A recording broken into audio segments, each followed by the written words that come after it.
হজরত দাউদ আলাইহিস সালাম ছিলেন একজন ন্যায়পরায়ণ বাদশাহ। পৃথিবীর 2/3 অংশ তারই রাজত্বের অন্তর্ভুক্ত ছিল। আল্লাহ তাআলা হজরত দাউদ আলাইহিস সালামকে অনেক অলৌকিক ক্ষমতা, বিপুল ধন সম্পদ এবং সুমধুর কণ্ঠ দান করেছিলেন। একবার হজরত দাউদ আলাইহিস সালাম সমুদ্রের তীরে বসে আল্লাহর ইবাদাতে মগ্ন ছিলেন। যখন তিনি তার সুমধুর কণ্ঠ দিয়ে জাবুর কিতাব তেলাওয়াত করত, তখন সমুদ্রের মাছ এবং বনের জীবজন্তু, পাহাড় পর্বত এমনকি পাখিরাও সেই স্থানে এসে মনোমুগ্ধ হয়ে জাবুর কিতাব তেলাওয়াত শুনত।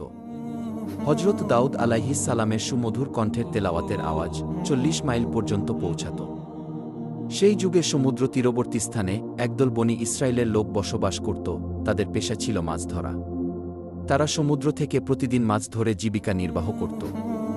একদিন হজরত দাউদ আলাইহিস সালাম তার এবাদতখানায় বসেছিলেন।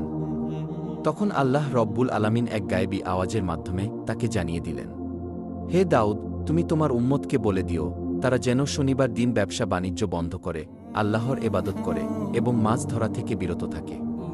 কেননা ওই দিন তোমাদের জুমার দিন, অর্থাৎ এবাদতের দিন হিসেবে আমি ঘোষণা করেছি। অতঃপর দাউদ আলাইহিস সালাম আল্লাহ রব্বুল আলামিনের কাছ থেকে এই আদেশ পেয়ে বনি ইসরায়েলদের ডেকে বলল, হে বনি ইসরায়েলবাসী, তোমরা শনিবার দিন আল্লাহর এবাদত করবে এবং সমস্ত ব্যবসা বাণিজ্য ও মাছ শিকার থেকে বিরত থাকবে। মহান আল্লাহ রব্বুল আলামিনকে ভয় করো এবং আল্লাহর কথা মেনে চলো, তাহলে তোমাদের কল্যাণ হবে। এই কথা বলে হজরত দাউদ আলাইহিস সালাম সেখান থেকে চলে গেল। দেশের অধিকাংশ মানুষ হজরত দাউদ আলাইহিস সালামের উপদেশ যথাযথভাবে পালন করত, শরীয়তের আইন মেনে চলত এবং দেশের আইনের প্রতি শ্রদ্ধা রাখত।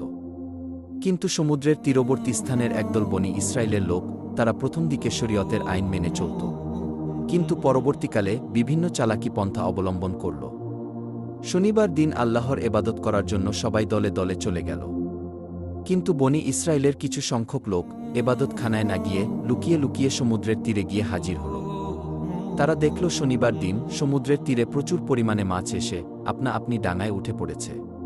এটা দেখে তাদের মনে মাছ ধরার লালসা জেগে উঠল। তারা বলতে লাগল, সপ্তাহের আর কোনো দিনই এমন মাছ দেখা যায় না, তাই শনিবার দিন আমাদের মাছ ধরা উচিত, তাহলে সপ্তাহের আর কোনো দিন মাছ ধরার দরকার হবে না। তখন অপর একজন বলল, কিন্তু কিভাবে? তারপর ওই ব্যক্তিটি বলল, সমুদ্রের এই তীরে আমরা বড় বড় কিছু কূপ তৈরি করব এবং সেগুলোতে জাল পেতে রাখব। পরের দিন এসে ওই মাছগুলো ধরে নিয়ে যাব। এই কথা বলার পর তারা বাড়ির দিকে রওনা করল। অতঃপর এই পরিকল্পনা অনুসারে তারা কাজ শুরু করল।